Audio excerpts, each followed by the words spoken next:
Hi, I'm Dave, founder of Halloween Year Round, and today I'm here to talk about Alien Romulus.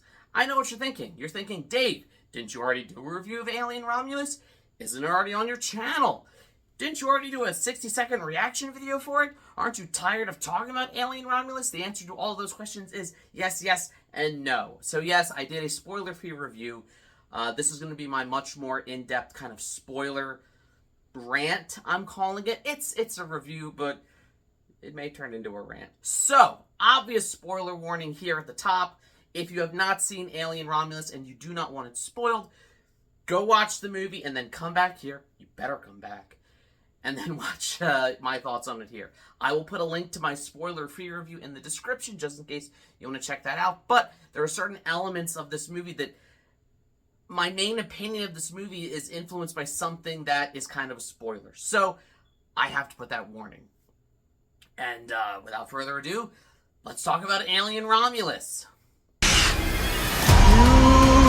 Impact event in 5, 4, 3, 2, 1. So first and foremost, contrary to popular belief on the internet, I am not what you would call a hater. I can't stand it when people watch a movie and their entire review of it is, well, this is just garbage.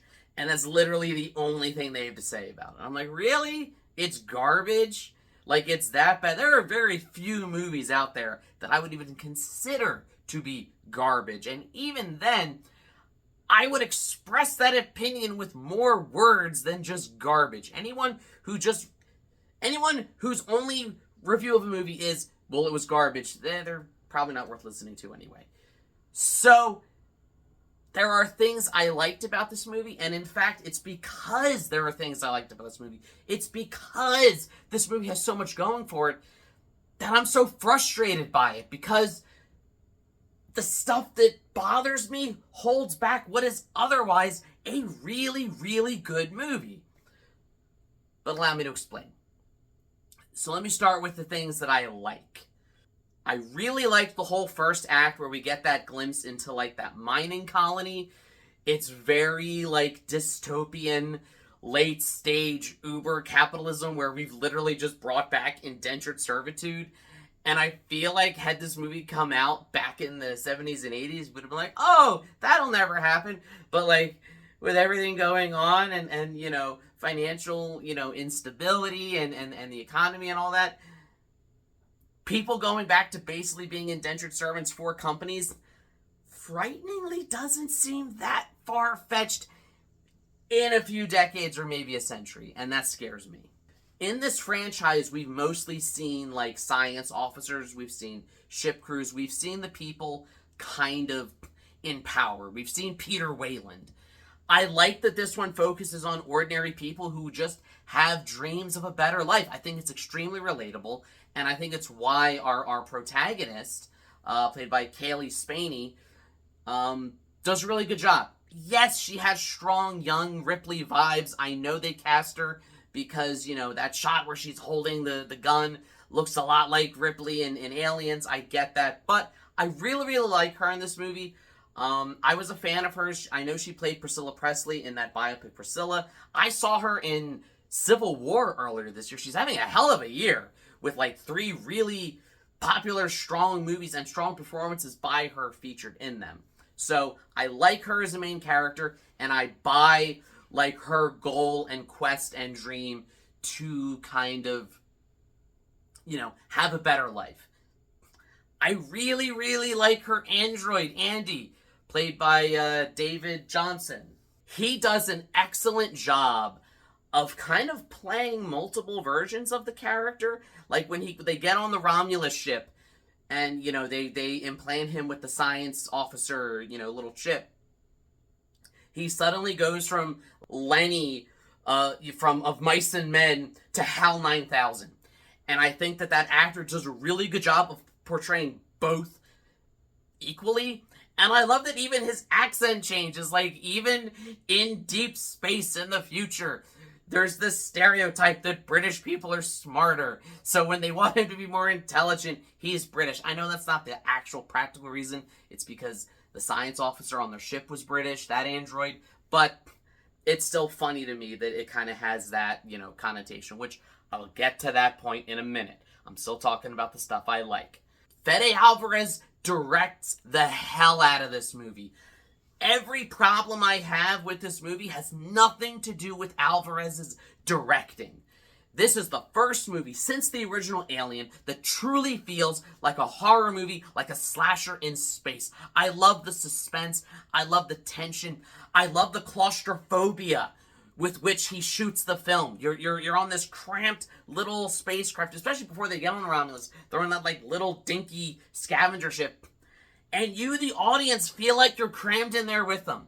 It does such a good job of putting you in it and making the xenomorphs scary. As a horror movie, I love it. People were screaming and jumping in the audience when I saw it, and that's what I live for in horror, is that feeling. Not me, because I'm a sociopath, but watching other people have that reaction. I'm not actually a sociopath. That was a joke. That was a joke. You're thinking, I hope it was. So, from a technical standpoint, it is brilliantly made. But again, that's why it frustrates me so much, because I'm about to get to the thing that I hated. And if the rest of the movie had not been very good, it would be easier for me to just write the whole thing off. But because the rest of the movie is so good, has such strong performances from the other actors, has such strong direction and style and tone and everything, it makes it all the more frustrating when I can't love the whole movie because of what it does. Which brings us to the thing that I absolutely couldn't stand. Again, major spoiler, but if you watched this far, I gave you the warning. We're resurrecting dead actors from the grave again. And not just for a quick cameo. This is so much more than just bringing back Christopher Reeves and George Reeve in, The Flash. Or this is so much more than bringing back Paul Walker with a deepfake because, he died tragically during the filming of Furious 7. This is so much more than even Carrie Fisher being in, Rise of Skywalker, which also terrible movie, but not because of that. And here's why. Generally, I am not a fan at all of using a dead actor, in a role like this. And the reason why it frustrates me so much is because, number one, Ian Holm did not agree for his image and his voice to be used in this way. He didn't. Yes, I know that the Ian Holm estate agreed to it. I know that they were compensated for it. I understand that legally they did nothing wrong. I'm not saying that they did anything illegal. I'm saying it was unethical for them to do. At the same time, I think this is a different situation than those other aforementioned ones. Paul Walker died during the making of Furious 7. He was making that movie, and doing that was a tribute to him. He had agreed to be in the movie. He was in the middle of making it, and they were finishing it. Similarly, Carrie Fisher, yes, did pass away before they started filming Rise of Skywalker, but she had agreed to be in the whole trilogy. So it wasn't like they were going behind her back after she died, or that she wasn't aware when she was alive that she had every intention to be in Rise of Skywalker. And as much as it's the same issue in The Flash, and I kind of fell for it in The Flash a little bit, like, oh, that's so cool, Christopher Reeve. The more I thought about it, the more it bothered me, but at least there, it was a silent cameo. He's on screen for barely a second. Doesn't even look like him because it's terrible CGI, but that's a totally separate conversation. But it's a silent cameo, and it as a result, it's not as bad. Our android here, Rook, as he's called, he's not even Ash. So it's not even like it's the exact same android. So it didn't have to be Ian Holm. It could have been a different actor. He's basically a supporting character. He shows up halfway through the movie when they get on the Romulus, but he's pretty active for the rest of it. He's in that one scene, and I thought, oh, I guess that's the last we'll see of him. No, it's not. He keeps coming back. They keep cutting back to him. They get back on the little dinky ship to try to escape. And he's like, switch autopilot over to me so I can... Like, this is not just an example of, oh, it's a quick cameo meant to pay tribute to Ian Holm. They turn him into a major character, so much so he has more screen time than some of the other characters who died earlier in it. So this is not an example of just a quick thing to kind of pay tribute to him. This is them really using him, and it doesn't even look good. It's that weird Uncanny Valley deepfake CGI. Yes, it looks better than Grand Moff Tarkin did in Rogue One, but again, even in that, which I had issues with them doing it in Rogue One, even there, he's not in it that much. I feel like Rook here is too important and too major a character to use something like this on. And it just, I can't get over it. And the reason I can't get over it is because it's done in the name of fan service. It's done just to be like, oh, look how cool. Hey, that's the guy from the first one. Except it's not. He's been dead for several years now. And I don't care if his estate gave the permission. I'm glad they did. But it still bothers me, and it still feels unethical to me because he did not agree himself, and he is used in it so much. But while we're on the subject of fan service, that's ultimately what I think holds this movie back, because it's not just the inclusion of Ian Holm, fake Ian Holm, as Rook. It's that he recites the same line he said in Alien, the whole, I can't lie to you about your chances, but you have my sympathies. It's that, and it's the whole, Get away from her, you bitch! everyone cheered in the audience when Andy said, get away from her, you bitch, to the xenomorph. But I cringed because, number one, it feels contrived. At least with the, you have my sympathies line, that seems like a natural thing that character Rook would have said in that moment. Like, at least that, on paper, that made sense.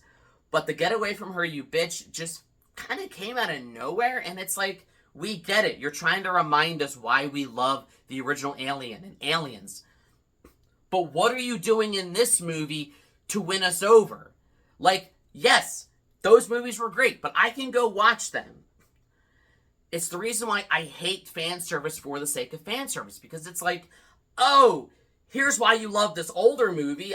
See, and everyone, and then the audience is like, oh, wow, Alien Romulus was so good because of all the callbacks, and it reminded us of the original. Okay, but what is it doing new? The only thing I saw it do new was it went more all-out horror than the original Alien did. And those are the parts I think it excelled at. But it gets too in its own way with this fan service nonsense that it almost hijacks the movie. It almost takes away from it. So, ultimately, I'm just left with frustration. And like, yeah, again, it's cool at the end. I will say, I like the alien xenomorph, xenomorph human hybrid better in this movie than it did in Resurrection. I think it looked more realistic in Resurrection because it was practical, but it's like Slender Man here, and it will genuinely haunt my dreams.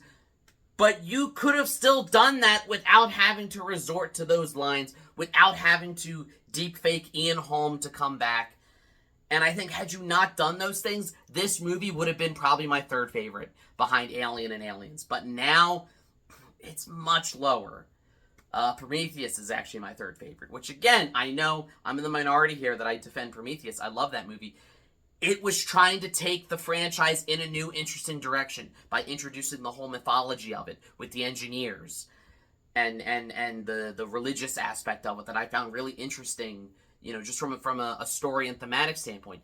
And the reason why, I think, is because Prometheus was directed by Ridley Scott. He wasn't interested in doing callbacks to his own movie. He was interested in doing something new. Fede Alvarez, again, he directs the hell out of it, and I love him as a director. But he's a fan, and it shows. And sometimes when you have a fan making a legacy sequel, prequel, or midquel, is what this is, it doesn't always work out the best because because they're a fan, they're inserting fan service for themselves. They're like, oh, look what I'm calling back to this. Whereas if the original creator was making it, they wouldn't feel the need to, and they would just continue moving it forward. But hey, these are just my thoughts. This is just my rant. I know I might be in the minority here. I've seen some kind of discourse and back and forth on Twitter about the whole Ian Holm thing, so I know I'm not the only one who feels that way, but I think that more people aren't bothered by it. And look, if you're not bothered by it, that's okay. I'm in no way coming at you or attacking you. If you like it, you're allowed to like that. You're allowed to have your opinion. I would never, disparage someone for having their opinion, even if I disagree with it. I'll debate you about it and we'll talk about it, but these are just my thoughts. These are just my opinions. And I would love to hear yours in the comments. Do you think I'm wrong? Do you agree? Do you disagree? Did it bother you more or less than in other movies? Do you think that we should just get used to these dead celebrity deepfakes because they don't seem to be going anywhere? Let me know in the comments. Like, share, subscribe, all the YouTube stuff.